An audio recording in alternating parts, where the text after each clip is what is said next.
Halo teman-teman, rekan-rekan semuanya, kembali lagi. Selamat menyaksikan di channel Dunia Hukum, channel yang selalu memotivasi, channel yang selalu membahas tentang permasalahan hukum yang kita hadapi sehari-hari.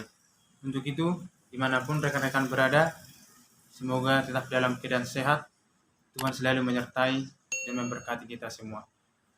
Di sini kita membahas tentang topik yang biasa kita alami, yaitu adalah topik parkir liar. Untuk itu rekan-rekan, jangan lupa selalu terus dorong terus channel kita, dukung terus. Jangan lupa rekan-rekan di subscribe, di like, di share, supaya rekan-rekan tidak ketinggalan dengan video-video saya selanjutnya. Karena subscribe itu rekan-rekan gratis.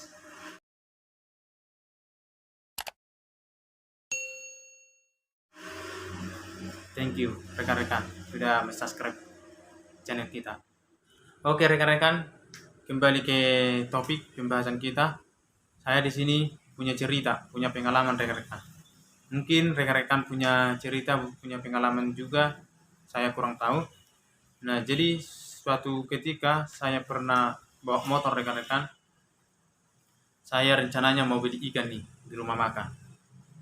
Jadi saya berhenti di pinggir di depan rumah makan ini, saya beli ikan. Tetapi saya enggak meninggalkan kendaraan. Saya masih duduk di dalam kendaraan ini dan posisinya kendaraan masih nyala. Saya bilang sama bapak rumah makannya, "Pak, saya mau beli ikan." Ikannya cuma 5.000, rekan-rekan. Nah, pada saat saya memang parkir di sana, saya berhenti di situ. Juru parkir belum ada. Belum ada tuh. Tapi pada saat saya mau berangkat, juru parkir langsung datang. Dibilang apa? Minta uang parkir. Nah, di sini rekan-rekan, saya bilang sama juru parkirnya, "Saya nggak ada parkir, Pak." Apa? Juru parkirnya, "Nggak bisa. Eh, Bapak harus kasih uang parkir." Katanya. Kenapa? Karena semua orang kayak gitu kok. Katanya kayak gitu rekan-rekan. Akhirnya saya bilang, kami berdebat, singkat cerita, akhirnya saya bilang sama tukang parkirnya, "Bapak ngerti nggak? Bapak pahami nggak apa yang dimaksud dengan parkir itu?" Nah, karena itu saya bilang sama tukang parkirnya, "Pak, boleh saya minta uang karcis parkirnya?" Bapaknya kasih uang karcis parkirnya yang ini rekan-rekan. Jadi saya bilang sama juru parkirnya, "Pak, pernah nggak Bapak buka perdanya ini? Terkhusus Perda Kota Medan ya. Jadi kita buat contoh di Kota Medan. Jadi Perda nomor 2 tahun 2014. Nah, jadi juru parkirnya bilang, "Saya nggak ngerti-ngerti, saya nggak tahu itu," katanya. Jadi akhirnya saya buka internet rekan-rekan, saya buka perdanya, saya bilang sama juru parkirnya, "Yang dimaksud dengan parkir itu, Pak, ini jelas di pasal 1 angka 11. Di sana dikatakan apa? Kalau kendaraan kita berhenti, kendaraan kita tinggalkan, baru itu dinamakan dengan parkir." Padahal saya kan masih di dalam kendaraan. Berarti saya nggak parkir, Pak. Akhirnya Pak, bapaknya eh, marah dan dibilang, "Ya udah pergi," katanya. Nah, padahal siapa yang benar coba? Ayo rekan-rekan, kita bahas. Sinilah kita mau bahas apakah juru parkirnya yang benar atau saya yang benar. Nah, jadi kali ini kita mau membahasnya, kita mau mengulas bagaimana sebenarnya yang dimaksud dengan parkir ini. Nah, untuk itu yang pertama kita tahu rekan-rekan, kita tahu eh, apa yang dimaksud dengan parkir. Kita harus ngerti dulu, parkir itu apa yang dimaksud dengan parkir. Nah, di sini kita lihat rekan-rekan bisa mendownload perdanya terkhusus di Kota Medan ya, karena setiap perda berbeda-beda ya. Jadi kita buat contohnya di Perda Kota Medan. Perda nomor 2 tahun 2014, rekan-rekan bisa lihat, bisa download di internet. Nah, yang dimaksud dengan parkir yang ini rekan-rekan. Perda Kota Medan nomor 2 tahun 2014 tentang retribusi daerah di bidang perhubungan. Pasal 1 angka 11. Parkir adalah keadaan kendaraan berhenti atau tidak bergerak untuk beberapa saat dan ditinggalkan pengemudinya. Jadi sudah jelas rekan-rekan, di pasal 1 angka 11 itu tadi dibilang apa? Untuk parkir harus jelas ada tadi 3 unsur, kendaraan berhenti atau tidak bergerak untuk beberapa saat dan ditinggalkan oleh pengemudinya.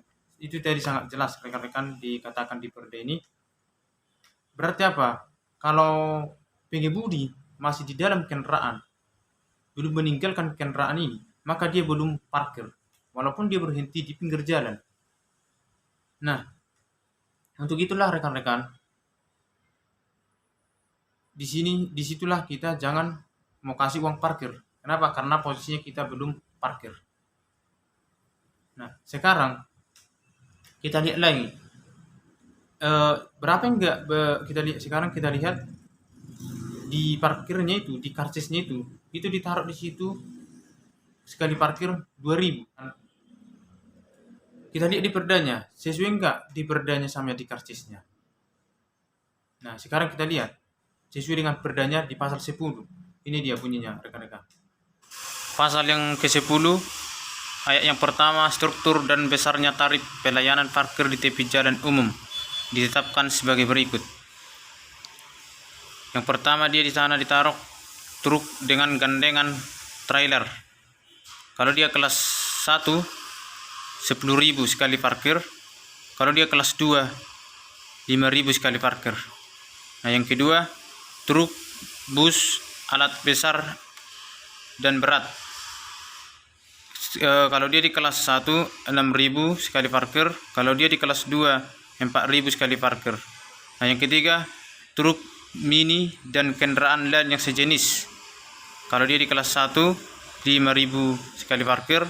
Kalau dia di kelas 2 3.000 sekali parkir. Nah, kalau dia pick up, mobil penumpang, minibus dan kendaraan lain yang sejenis. Kalau dia di kelas 1 3.000 sekali parkir. Kalau dia di kelas 2 2.000 parkir. Yang kelima, sepeda motor dan kendaraan bermotor roda 3. Kalau dia di kelas 1 2.000 sekali parkir. Kalau dia lokasi parkir kelas 2 sekali parkir 1.000 ya. Itu dia rekan-rekan. Rekan-rekan sudah lihat sendiri di perdanya di pasal 10 itu dibilang terkhusus kalau dia kendaraan bermotor. Kalau dia kelas 1 maka dia dikenai sekali parkir Rp2.000. Kalau dia kelas 2 maka Rp1.000.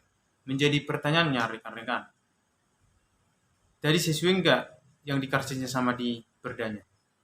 Padahal di karcisnya dibilang Rp2.000 kalau dia kelas 2. Sedangkan kalau di perdanya itu Rp1.000. Ayo rekan-rekan, yang mana yang betul? Apakah yang kita mengikut yang di perdanya atau kita mengikut di karcisnya? Ayo rekan-rekan, yang mana? Kalau saya, pendapat saya sendiri rekan-rekan, yang betul itu, yang benar itu adalah di perdanya. Karena apa? Karena yang membuat perda itu adalah DPR sama wali kota. Sedangkan yang membuat karsisnya itu kan Dishub. Berarti apa? Berarti bertentangan dengan hukum. Tidak sesuai dengan aturan. Nah, disitulah rekan-rekan. Karena itulah rekan-rekan, kita membuat video kita ini, kita membuat channel kita ini, supaya